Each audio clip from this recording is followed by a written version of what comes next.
I have decided now I want to grow a six-pack. This movie has changed me. Like, seriously. I want a six-pack. I'm very jealous. 300, Rise of an Empire. This sequel, prequel, in between, I don't know how to explain it. This is the next or part of 300. Okay, let me explain it first before I get the plot and everything. This is actually, in the beginning of the movie, it's before 300, and then in the middle of the movie, it's like 300 is happening, and it's like another war and everything. It's like same war, just different places. And the end of the movie is after 300, which I really like, because that's cool. Even though the prequel part was very interesting. I'm serious. The prequel part in the beginning, you show how he became like a big warrior and everything. That is definitely hands down awesome. Like, I really like that part.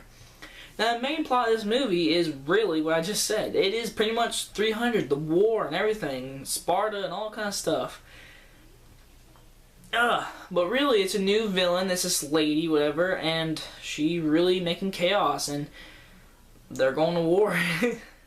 But you got a new cast and everything, and it's cool, and you got a lot of slow-mo, you got blood, you got sex, you got movement, all kind of stuff. It's another 300 movie, and that is what you have to watch. Yeah, that's what you have to do.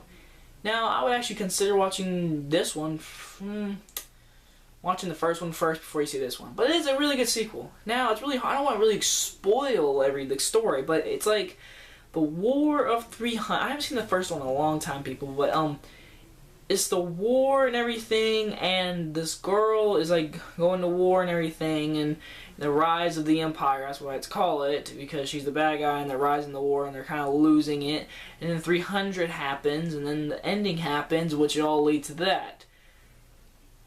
Really, this was a good sequel to a 300 movie, of course. I mean, if this was just a standalone movie, it was alright. You know, it's a total different director from the first one. Zack Snyder directed the first one. This is directed by...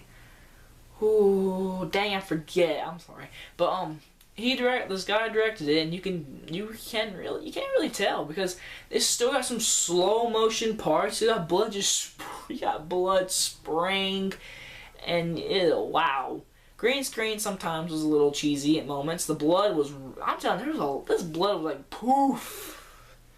Poof. The action was cool, the sound was cool, the setting was cool, the cinematography was cool. The prequel, dude, the part in the beginning with the prequel and everything, it is so interesting to see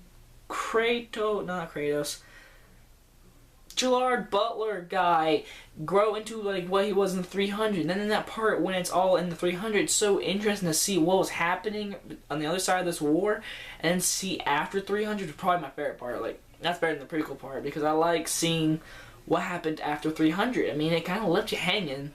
It really did. And now in this one, it really shows you what happened after that. But overall, the only problem I have with this movie is probably just like Legend of Hercules. There were sometimes the moments where like, just those moments pretty me. But overall, this is a really good sequel to a 300 movie. I enjoyed the movie. It was entertaining. A little bit too short though. I wish it was a little bit longer. Overall, I'm gonna have to give this movie a really high 4 out of 5. Really enjoyable, really entertaining, really good sequel to the 300 movie. Really, bravo. I thought this movie was gonna be really bad because it's a sequel, prequel, middle, whatever. Overall, really good movie. Liked it. Anyways, comment, subscribe who has enjoyed this movie video. Check out The Walker Season 3 premiere this Wednesday. Please watch and enjoy. See you guys later. Bye.